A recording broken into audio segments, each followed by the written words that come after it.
The first memorial stands almost alone at the top of the drive down, and the inscription is to Thomas Sale, DD, Canon of York, 1851 to 18 something. That bit's disappeared. On the left of the path are a number of stones which have been laid flat.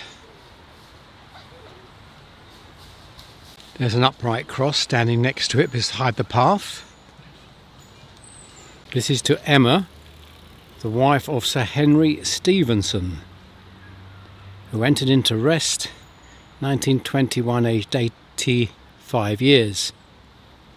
One up on the bank here behind high iron railings, and quite impossible to get up there and get a name. And here there are some other larger memorials, but again they're high on the bank and not easy to reach. And these have all been fenced off, so you can't get amongst them, but I suspect it's fairly dangerous to get there because they look fairly insecure, and the ground is full of holes and broken stones. This horizontal one we can see from the path. This is Anne Broadhead Hall, wife of John Hall of Norbury, Sheffield. And it looks like 1880, possibly 1890 as her death, and then John Hall. A little further on you can see it's utterly overgrown, completely impossible to reach these quite impressive memorials up at the back there. And behind the fence further along, these mounds of ivy are actually gravestone memorials, completely covered, impossible to reach.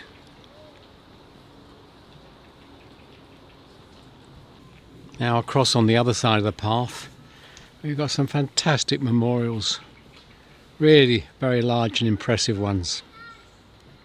Very grand one here with the red painted iron railings around it. The name at the top is Mark Firth, very famous steel making family in Sheffield. Opposite is a very grand statue with a woman kneeling at a pedestal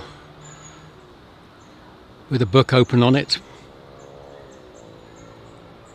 And there are various plaques or names on the side, and the family is Nicholson. Very impressive memorial.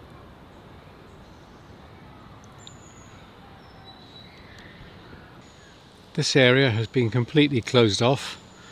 It's just not accessible at the moment. Footpath is closed. There is a very large building there on the left. Can't make out what it is here, and we can't reach it to see. There's another view of that building which is inaccessible to us at the present time. But down here in front we have numerous memorials. We can probably reach some of these, especially if we zoom in with the camera. Directly in front of us is the horizontal tomb, and this is Henry Chapman, 1873, aged 31 years. One here to Martha Ann, the wife of Henry Herbert Andrew, Cliff End, 1893. Then Herbert Andrew died in New York in 1903. Well, I'm not sure what is happening at this graveyard. So much of it is being fenced off, and other areas clearly are having a lot of work done.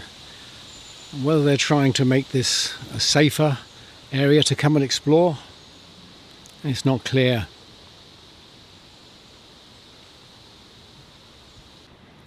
All we can do along this part is walk along this path, which they appear to be renewing, with no access to the memorials at all. A bit of information here saying they're restoring the catacombs to the original 19th century design. We've removed the 1930s concrete wall and we're strengthening the 2 tiers of stone catacombs below. So it is some sort of renovation project going on here. We're repairing our catacombs, paths, steps and walls. This one tells us that the cemetery was first opened in 1836.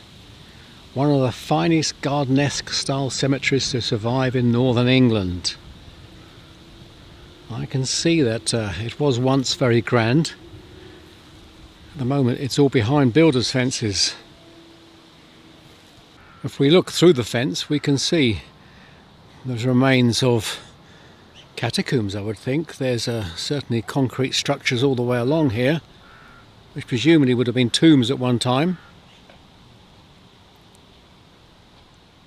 Now filling them with sand. A few monuments here which aren't behind builders' railings at the moment.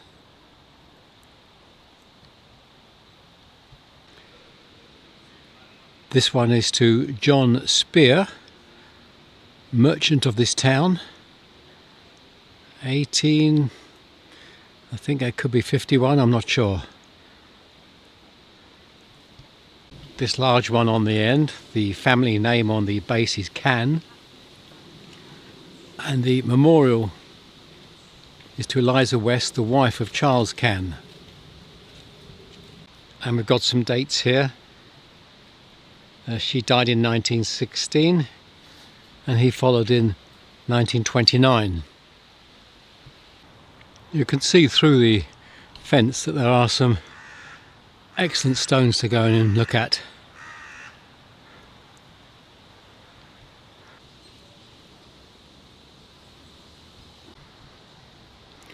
We have an engraving of a woman, obviously distraught, over the tomb with an urn on top. Memorial is to Thomas Brooks, a file manufacturer, 1843, aged 40, and was interred at the parish church. Then we have some other names. Interesting middle name there, Thomas Telemachus and Emma Brooks. And we've got another Telemachus further down.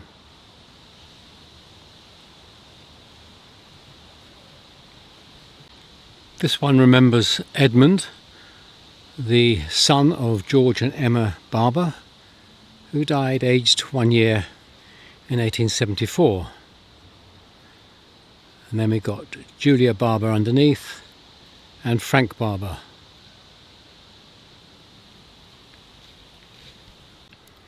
Clear inscription for Elizabeth Spears. She departed this life 1905, aged 70. And then beneath that is Sarah Elizabeth Mitchell, 1933.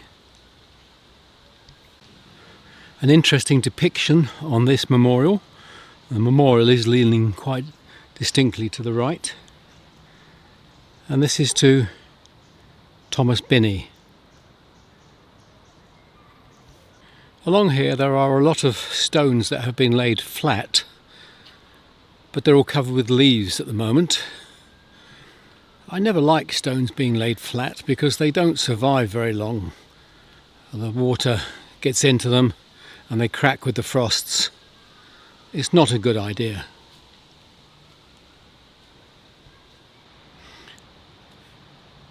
It's certainly got that mysterious feel about it, with the stones up against the trees deep in the woods. Pan round and show you one or two more.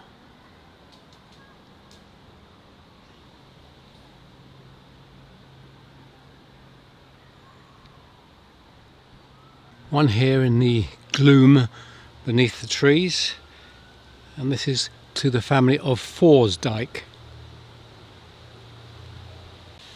But it's very dark under the trees here, and they're covered with this black mildew, moss, lichen, and the inscriptions are very difficult to decipher.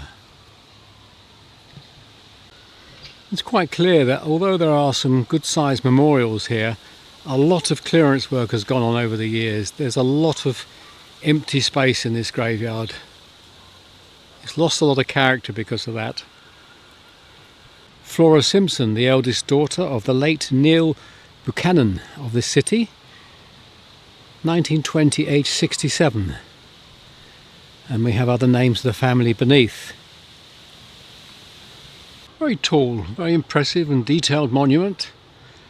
I'm having trouble getting the main name, but I was interested to see at the bottom here, also of David Davis, her beloved husband, who followed into eternal rest on Thursday. And then he gives a date. And down at the bottom of the graveyard here is the war memorial. But again, builders' fences up against it, and the whole area is just a building site. Maybe you can see some of the names through the wire fence.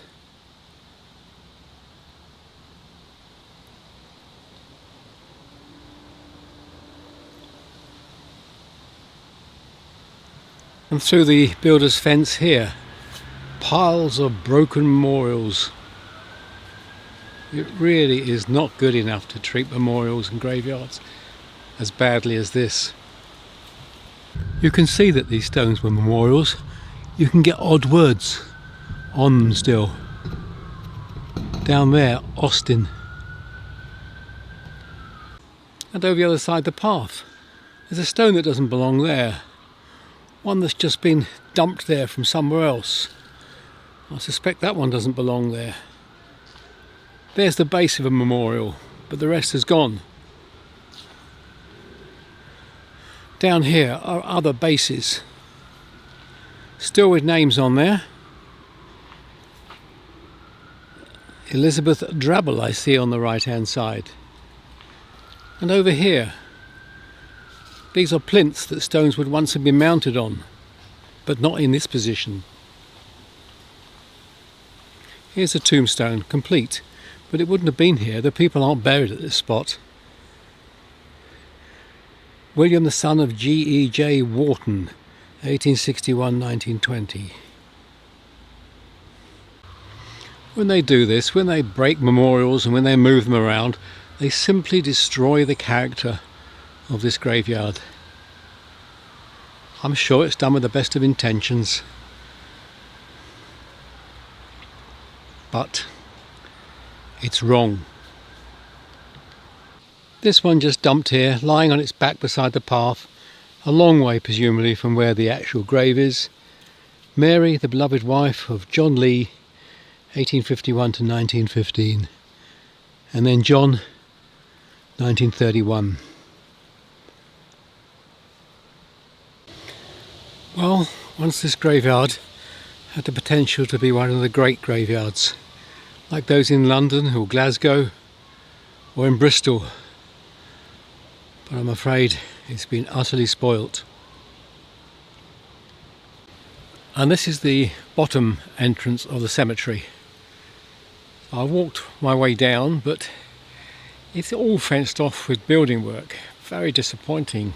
There are some magnificent memorials, but they're tucked away behind builders' fences or covered with ivy.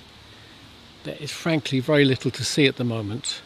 Well, I'm going to leave it at this point and say that at the present time it's not worth coming to see. Till the next time.